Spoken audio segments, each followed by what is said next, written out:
Hello there, YouTube, Pokemon fans, the world. How's it going? So I'm just winding down for the night, and I decided to take a look at the new Sword and Shield. Sword and Shield. Oh my God, Diamond and Pearl remakes stuff scenes that were shown from the Nintendo OLED reveal, whatever. And I've seen that the internet is just losing their minds. Pokemon fans are losing their minds, saying the game is now like fixed because the graphics look so much better. And we're going to talk about how the graphics didn't really mean anything as a problem of a Pokemon game to begin with. The graphics weren't an issue, really.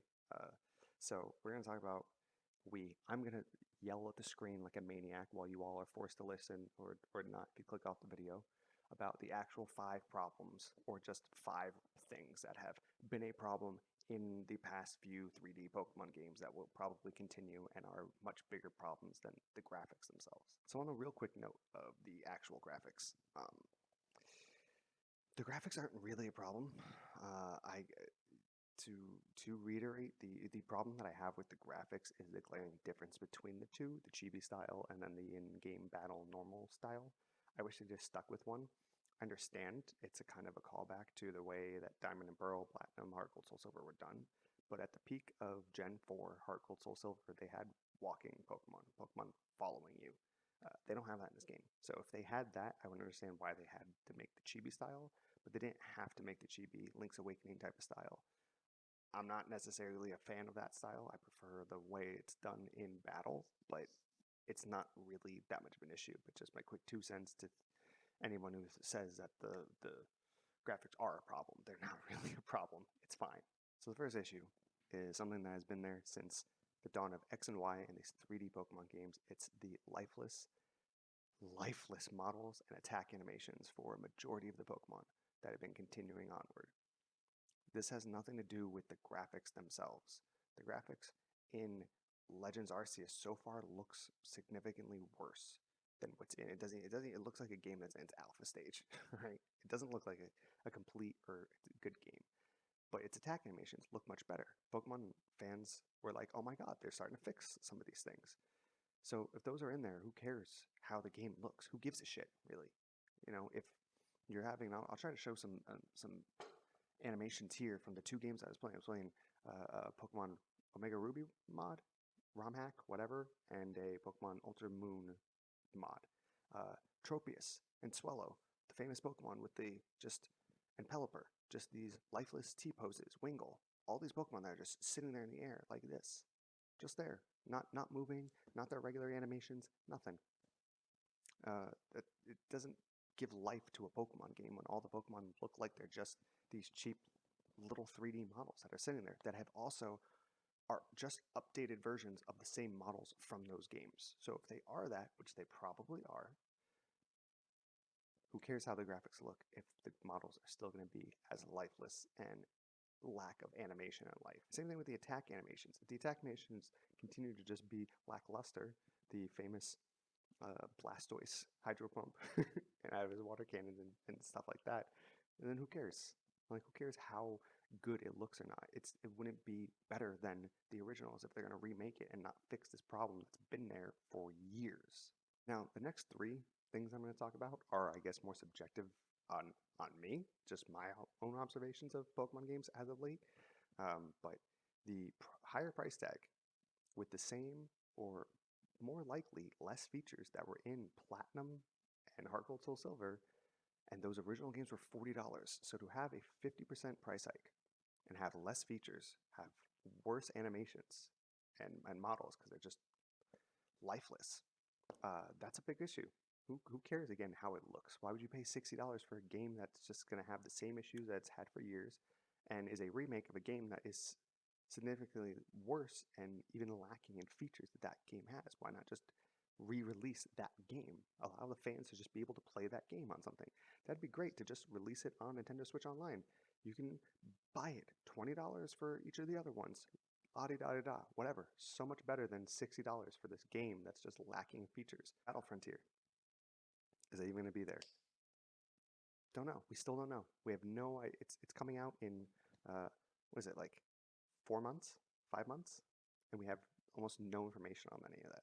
The other thing that I think is really an issue, especially coming out of Sword and Shield, the paid online services that were there in the DS era are not going to be there without some sort of monetary value attached to it. And it's going to have the game's already going to have a higher price tag than it already has, having a 50% price increase from those DS remakes. So what I'm saying there is having to pay for Pokemon for Nintendo Switch Online just to be able to use the Underground's online features, just to be able to trade and battle, all these things that were just there in DS era. All the attachments that are now on Pokemon Home that used to be part of features that were in game dating back to Platinum and the 4th gen. That's something that Pokemon fans should be like, hey, we don't want this. We're not going to buy your game. We want to have the features that were there. We want you to add new things and we'll pay you more money for new things, but not these things that already have been there. So I think to pay and have all that stuff in addition to a price hike for a game that we're questioning months before release, is it even going to be of the same caliber as the remake? That's a big glaring issue. The last thing that I think is like pretty subjective to me and to other hardcore Pokemon fans or Pokemon haters from the community, apparently, because you can't talk bad about Pokemon without being a hater, is the DLC. So having more DLC that will lock Pokemon behind it that have already been there for years already. The Sword and Shield DLC, the examples are Chansey and Garchomp.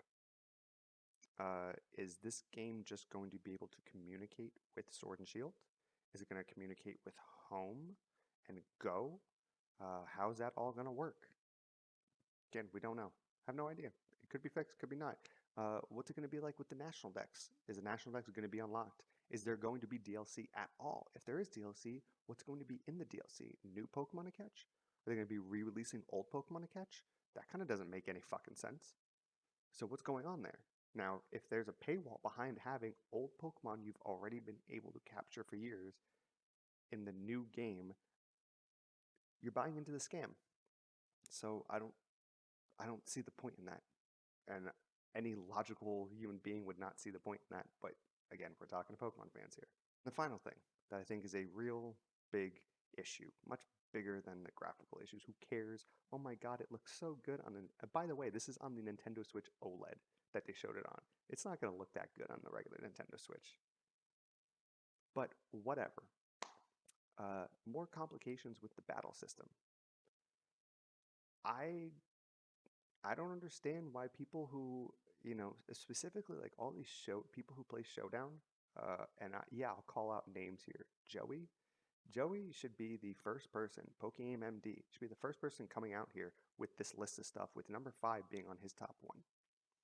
What if they have a new untested battle mechanic like Dynamax, or try to bring Dynamax back? What if they mess with a battle timer again and don't let people actually just be able to choose their own timing scheme for the fucking games? What if they have an unbalanced meta again by having locked Pokemon behind DLC? So you have something like Sword and Shield where you have all these like super powerful and OP Pokemon that are included in the DLC, but if you had Corviknight or Slowbro or Ferrothorn or Toxapex, you had a team of 3 of those with Protect, Leftovers, Black Sludge, Regenerator type of stuff, you could just time somebody out of their online game. I know, because I played online for that game in the fucking beginning, and that's what happened. And it's not fun. So is that stuff going to be there? Who cares if the game looks good? Who cares if the game has the battle frontier? What's the online going to be like? For the people who use that for, I don't know, the majority of the time you're going to have that game because you beat the adventure in like a week. If that. Most of your time is going to be spent online. What's it going to be like? Are they going to fuck with it again?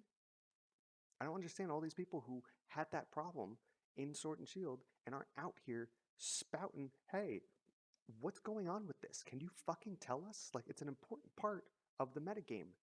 You have tournaments based around this. It fucks with everything. It fucks with the longevity of the game. And nobody's mentioning it. Nobody's mentioning it because, oh, Gen 4 was so good. Member berries. So, I didn't really want to talk about Diamond and Pearl Remakes again, but every time something's going to come out, I keep seeing these Poke addicts, that I'm calling them, just in drones, just ready to throw money down fucking Pokemon companies' throat for something that they don't even know what's going to be in there. I love going down the Facebook and going down there the Nintendo page or Pokemon page, every time there's something on there, people are like, I don't know what features are going to be on there, but they have my money for both games. Hey, I'll throw as much money out there as long as they can give me a Gen 4 remake. That'd be great. So I know it looks like I'm a Pokemon hater. I'm not. I love Pokemon. I would really like to buy a Pokemon game and enjoy it. I probably will not be able to do that again for the rest of my life, unfortunately, because they're going down this path where there's these 5 issues that I just talked about that are just going to be getting worse and worse and worse.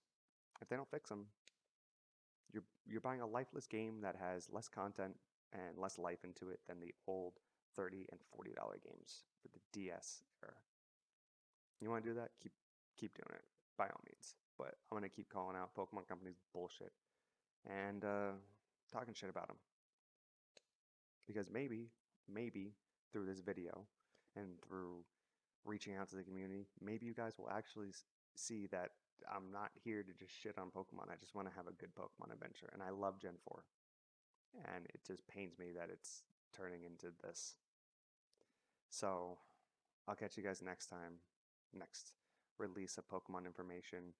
I expect some sort of primal Mega Evolution stuff to be coming back, especially with Dialga and Palkia and Giratina and Cresselia and Darkrai. We'll see.